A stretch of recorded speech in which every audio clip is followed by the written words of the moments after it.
Okay, well, thank you very much. Kumusta kayo po? Ito po si Nico Fabian. Nandito na naman po sa programa natin, Nick Talk, The Real Talk with Nico.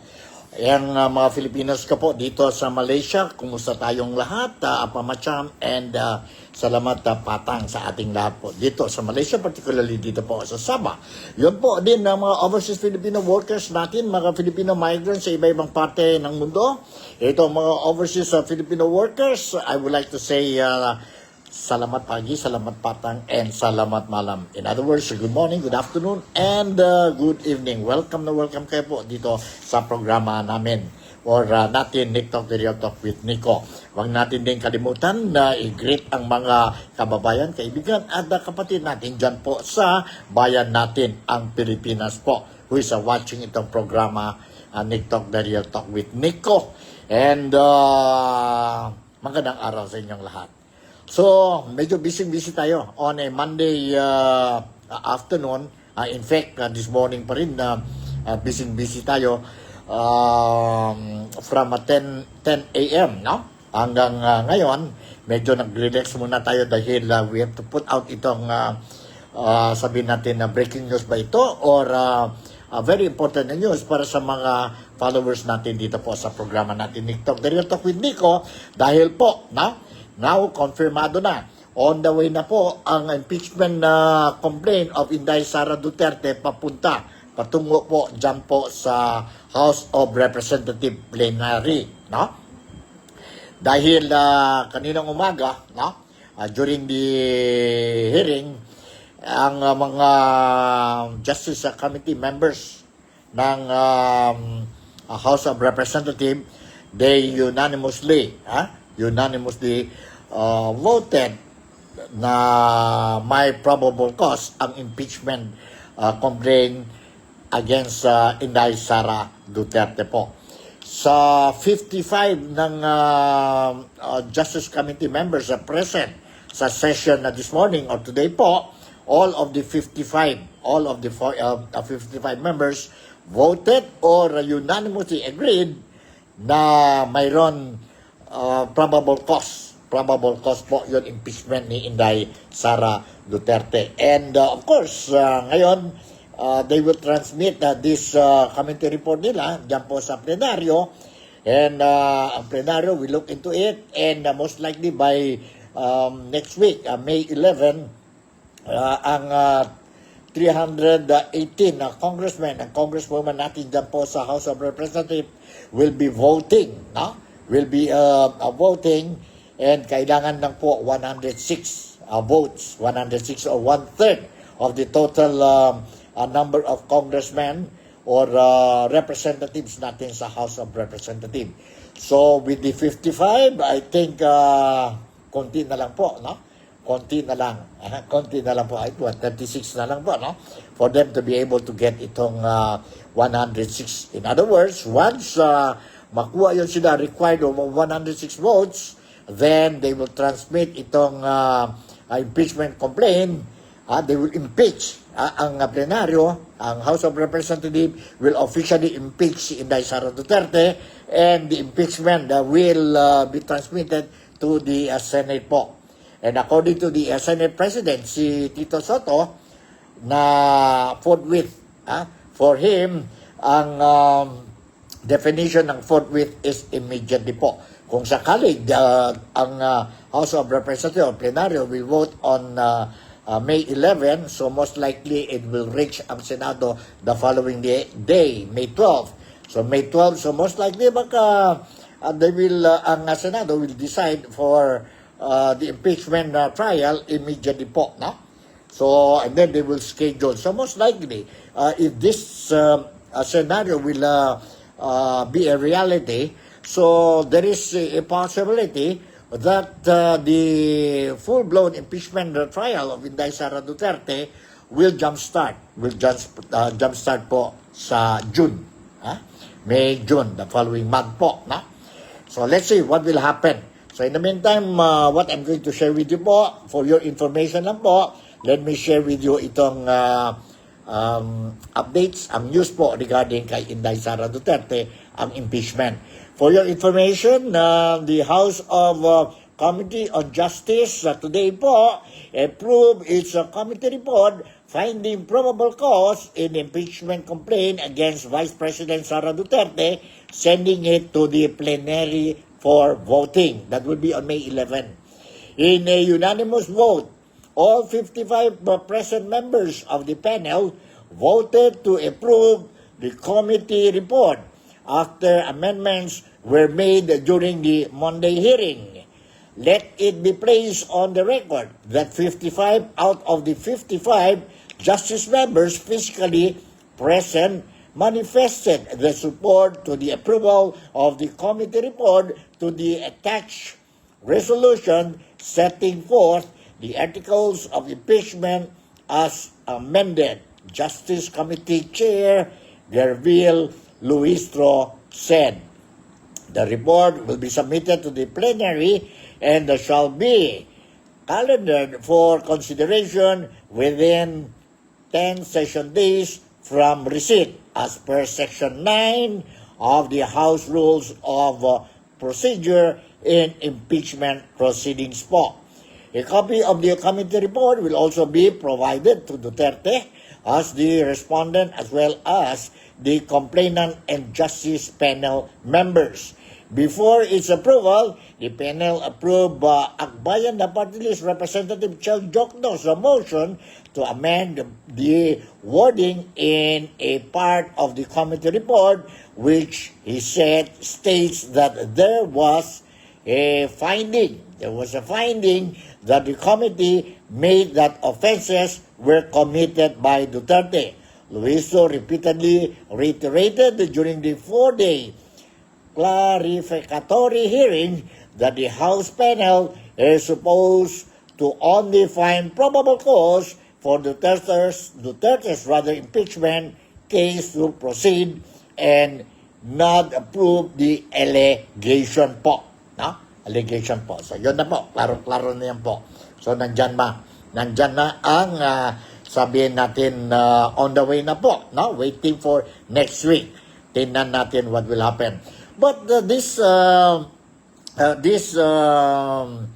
decision or voting unanimously by the 55 committee members, Justice Committee members today po, this morning, no, doesn't come as a surprise sa kampo ni Duterte po, ni Sara Duterte or Vice President Inday Sara Duterte. Neither to the supporters of Inday Sara Duterte or mga Dutertes po. Everybody are speculating already na pagdating sa House of Representatives, walang problema, itong Justice Committee will go for the probable cause. And it would not also be surprising to the camp of the Dutertes kung sa May 11 they are going to vote for or they will be able to get the required 106 or 1/3 of the total 318 representatives dyan po sa House of Representatives. It won't be a surprise. Maskin para sa akin po, if you ask me, I'm looking at it already po, na Sara Duterte, dyan po sa Kamara, dyan po sa House of Representatives, will be impeached.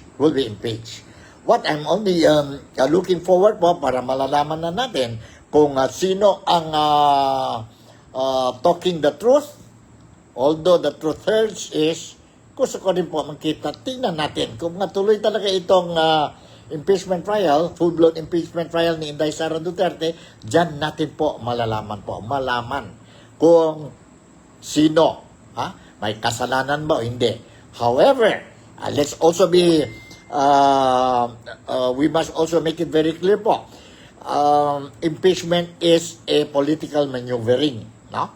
Ng mga politicians po, no? Not necessarily ang decision, ang judgment, ang boto ng mga senator judges, no? Will only be basing on the, sabihin natin, mga ebidensya po, no? Part of it will also be yun na po sa politika po. So when we talk about conviction, whether Inday Sara Duterte will be convicted, no? Convicted for itong mga allegations na po, no? Or or she will be acquitted, depende yan po kung makuha, no? Kung ang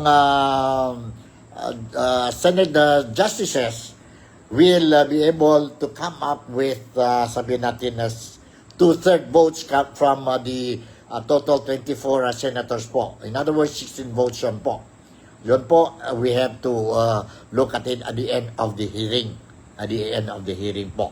But the one thing nice, I am also excited na I really want to hear or see ang realization of this impeachment trial dahil I want to see po yung mga resource person, mga witnesses presented dyan po sa House of Representatives Justice Committee hearing po, no? Kung may credibility ba yun sila po, at saka ang mga affidavit that they submitted dyan po sa House of Representatives, kung totoo ba yan po o hindi, no? Paganda yun po. In fact, no less than na ang respondent, si Vice President na Inday Sara Duterte, sabi niya po, the platform for her to answer itong mga allegation is dyan na po sa trial. Kaya nga sabi niya, tingnan natin sa trial, may bath blood yun po. So tingnan natin po. Tingnan natin. And according to the interviews ng negative ni Inday Sara Duterte, spearheaded by Attorney Michael Poa, sabi niya, it's not a surprise. No? And they're looking forward already po sa impeachment trial proper. Since last year pa po, sabi nila. Since last year pa. So anyway, let's see what will happen. In the meantime, let me share with you po ang video clip, portion of the what transpired during the hearing this morning dyan po sa House of Representatives. Let's watch and listen to this po, ang votation nila po, no? Hold on, nandito. Let's watch and listen to this. Okay? Hold on po. Alright, sandali. Alright, sandali po. Again, I move for the approval of the committee report, the attached resolution setting forth the articles of impeachment against the Vice President Sara Z. Duterte as amended. So moved, Madam Chair. Second, Madam Chair. There is a motion to approve the committee report with the attached resolution setting forth the articles of impeachment against the Vice President as amended. The same has been seconded. Is there any objection? Madam Chair, just a bit of an amendment to the motion. What's the pleasure of the Honorable De Lima? Can we add with the attached articles of impeachment? We are following the wordings of the rules of impeachment, Yes. which says setting forth the the articles of impeachment. So no need to specify with the attached. I don't think articles of it is needed. impeachment. Thank you. We're following verbatim what is provided in the rules of impeachment. Is there any objection? Hearing none, then it means that this is unanimously approved. But again, for purposes of accuracy of the record, may I request the justice members present to raise their hand to show support in the approval of the committee report, the attached resolution setting forth the articles of impeachment as amended. Please raise your right hand.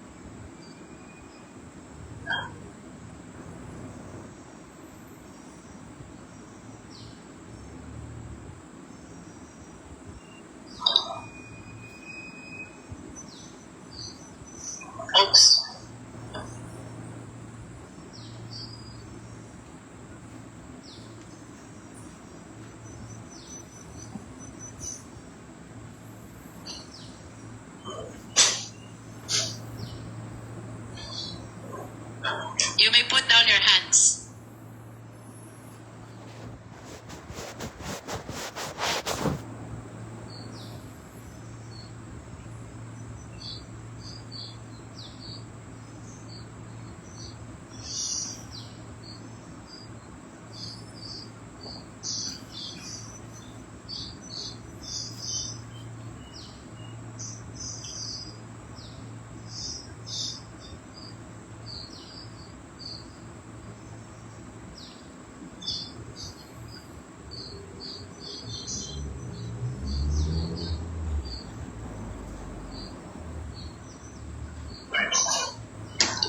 Let it be placed on the record that 55 out of 55 Justice members physically present manifested their support to the approval of the committee report, to the attached resolution setting forth the articles of impeachment as amended. The chair therefore declares the motion unanimously approved. Alright, yun po, narinig natin. Ang Justice Committee unanimously approve ang motion to na mayroon probable cause impeachment of Inday Sara Duterte. A total of 55 Justice Committee members po present, 55 din na approve po. No? In other words, kunti na lang, they have 51 na lang po to be 106 ang required, sabihin natin, required number of votes na for them to impeach Inday Sara Duterte pagdating yun po sa House of Representative plenary, no? And that will be, tingnan natin, that will be on May 11. Next week yun po. Ha? So, let's continue to monitor itong issue po, no? Itong issue. Now, nakita ko rin na yung mga posting sa social media. Some are saying na at the moment, no, mayroon na a total of 70 congressmen who will be supporting ang impeachment ni Inday Sara Duterte po, no? 70 na, and karamihan, majority of these 70 congressmen po are identified, no? Are identified kontra sa kampo ni Vice President Inday Sara Duterte po, no? That's why I was saying, pagdating sa, no, for me, I'm sorry to say this, no offense, no? For me, I think they will be able to get the 106 votes, no? But definitely, they won't be able to get the same vote as what they managed to garner during the first impeachment, which was unconstitutional, declared by the Supreme Court last year, 2025, na nakuha nila. At first, it was 215, and mayroon pa nakahabol mga congressmen na they managed to get, 280. I don't think so po. This time around po, they will get that number. No? They will get that number. I don't think so po. So, tingnan natin. No? Tingnan natin. And look at your mga congressmen ninyo po sa inyong mga lugar po, kung sino-sino po. Let's say, for example, like me, I came from Zamboanga City. I want to know kung we have 3 congressmen dyan po sa Zamboanga City po, no? Isang party list, and that is GSIS and SSS, the party list spearheaded by Congressman Rolando Macasayet. And sa District 2, mayroon tayo si Jerry Perez, Congressman Jerry Perez. And sa District 1, sa Zamboanga City, we have si Congresswoman Chua. No? Tingnan natin po ano ang boto nila po. Because looking at Zamboanga City, Duterte country yun po. And let's see kung itong mga, sabihin natin na tatlong congressman dyan sa Zamboanga City will support ang impeachment or not. Kasi marami din mga haka-haka ngayon po. All this not confirmed. All allegations ito po na if they will not support the impeachment of Inday Sara Duterte po, mahirapan sila ang mga projects sa mga constituents nila po o sa mga lugar nila po, itong mga congressmen. Yun po ang istorya na we heard. True or not, we still don't know. And on the other side din naman, they're saying na mayroon din na balita lumabas, unconfirmed ito po, daw lang ito, daw, na according to Cathy Binag, na nagwa na ang Iglesia ni Cristo or INC po, those who will support ang impeachment in Sara Duterte will be blacklisted. Alam na natin po, ang INC, when they vote po, they vote en bloc, solid na solid yun sila po. So, I don't know what will happen sa ano. So, everything is pointing sa 2028 presidential election po. And narinig din natin po na mayroon din yan po sa impeachment na complaint of Inday Sara Duterte, mayroon din yan po yun noon nag-support, nag-author din sa impeachment of Inday Sara Duterte. More than a dozen of them also withdrew their support or their being author sa impeachment complaint of Inday Sara Duterte, against Inday Sara Duterte. Totoo ba yan po o hindi? We don't know. Remember, this maneuvering is a political maneuvering.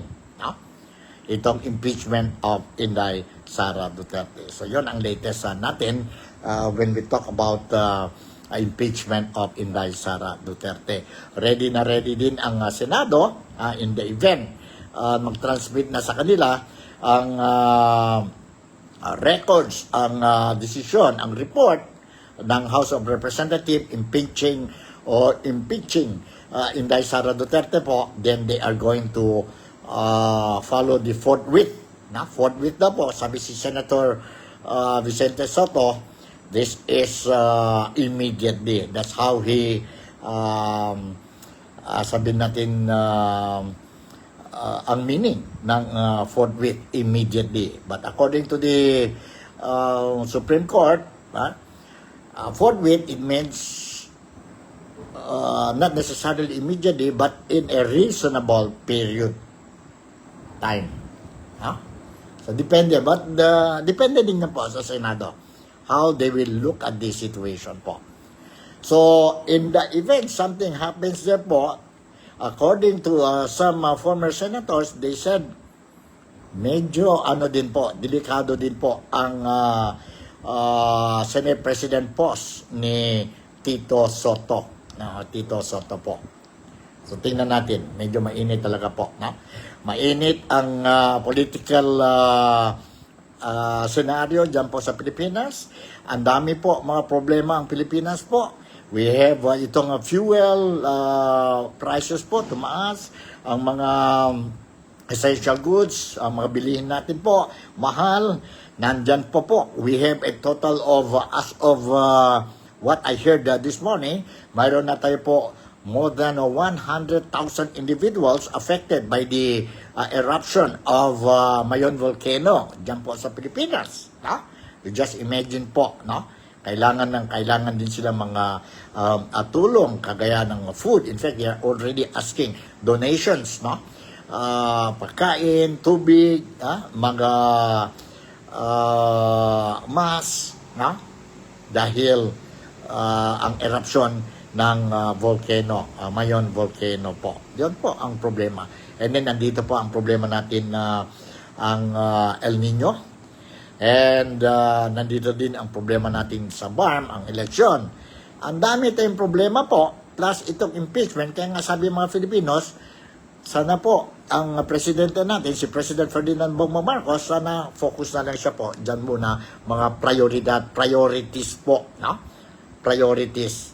Saan mas importante? Can we just put aside muna ang impeachment and focus more on problema ng mga Filipinos when it comes to calamities, when it comes to ang fuel prices po, ang exchange rate ng peso, ang economy natin po, mahirap. Tapos mayroon pa mga istorya na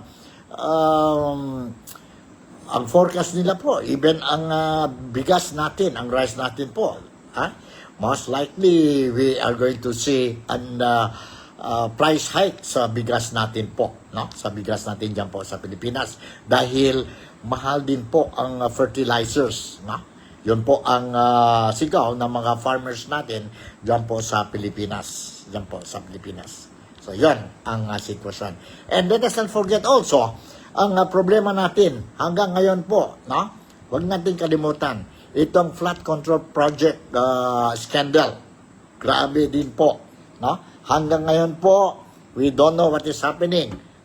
Ano nangyari dyan po sa flood control project? Nasaan si Saldico?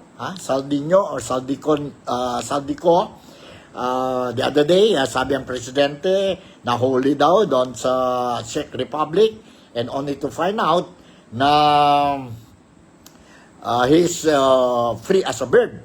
And nag-apply na siya po ng asylum dyan po sa France or dyan po sa France. No? So, is it possible that within this year si Saldico will, will be given a day in the court dyan po sa Pilipinas?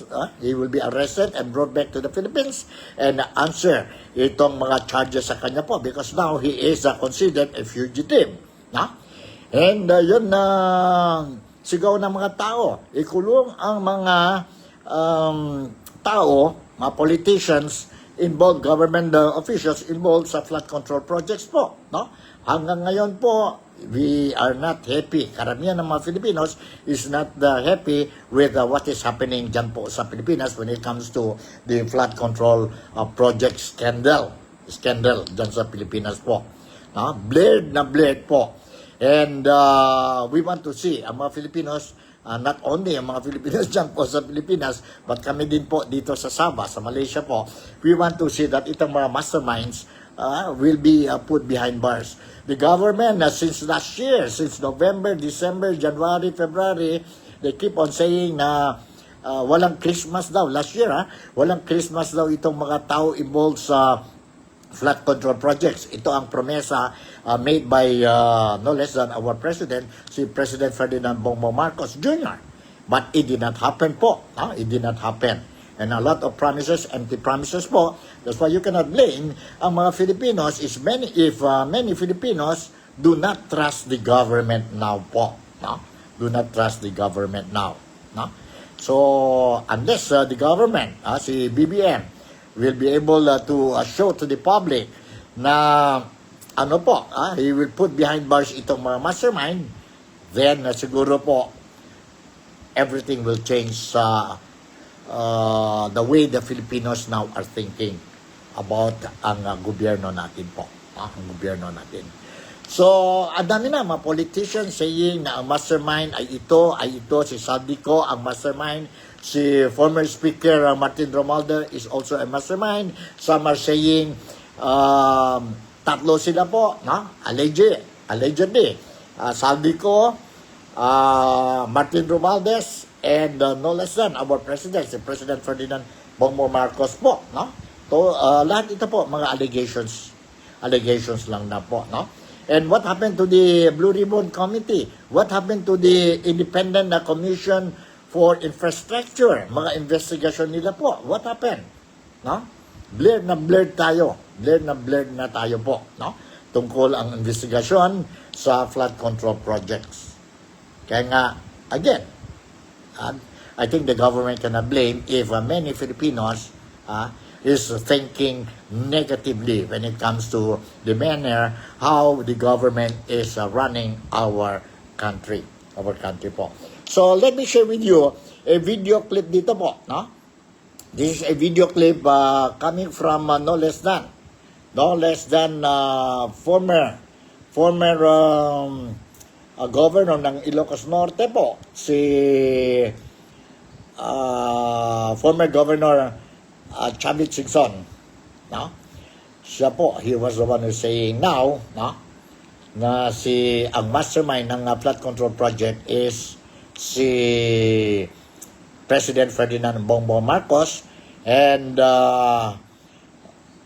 kasama na po si former Speaker Martin Romualdez, who is the first cousin of BBM, And of course, si Saldico, the former congressman and former head of this appropriation committee or chairman siya po ng appropriation committee ng House of Representatives po. No? When they did this national budget natin 2023, 24, and 25.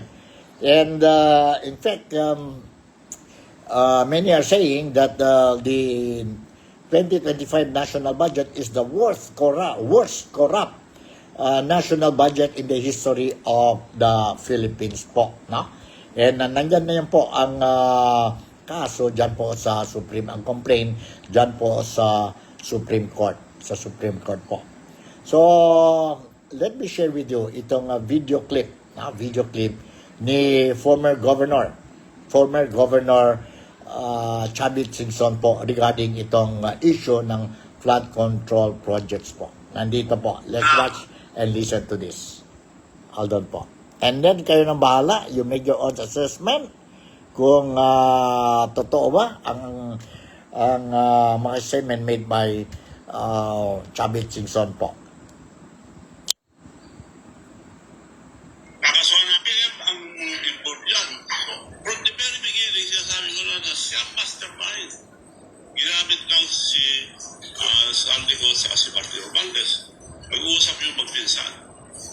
Ngayon, nahalata nyo, Ombudsman at DOJ, kinakasuhan agad yung mga nagsasabi totoo. Ito, nagsalita si Martin Romualdez, bakit hinito? Una-una sinabi nila, nakasuhan namin si Martin Romualdez. Nagkita nila ng hindi siya pwede makalabas sa ibang bansa. Tapos, nagsalita si Martin Romualdez. Sinabi niya, executive, liwanag, ang executive, BBM, siyang mastermind. Pero, ngayon, wala na. Bakit hindi siya nasagutin ng Ombudsman, DOJ, at Presidente ba hindi nagsasalita? So, ibig sabihin, nagdareplohan lang, nagtakutan lang. Dahil lalaglag din na si Martin, kung naglag niya, sasabihin niya mastermind. Yun nga yun. Parang tayong niloloko na ating nakikiusap po ako sa ating kababayan. Hindi yung mabuti. Puro diversion ang ginagawa nila. Nililito lang tayo lahat. Kaya ginawa ko na, mula nung list-up ako ni BBM sa Japan, nagtaka ako kung bakit. So, re-record ko lahat yung speeches nila, lahat yung punta nila, lahat yung ginagawa. So, napagtama ko na, mabuti naman, at i-stop ako, meron na silang gagawin. So, dinokumento ko lahat ang public works and highways. Record po galing sa Malacanang and public works and highways too. Isa lang muna sasabihin ko ngayon para di malito ang ating kababayan. Di ba sabi niya noong 2024, I built 5,500 flood control. Palakpakan ng Congress. Nung dumating yung bagyo, nabaha tayo. Sabi niya, binintangan niya ang kalikasan at mga taong bayan, hindi marunong magtapon ng basura. Yun ang nagbara. Paano magbabara ang basura sa buong Pilipinas? PM ang... Alright, ayun po, narinig natin na si former governor ng Ilocos, si Chavit Singson po. Remember kung sino ito si Chavit Singson? He is a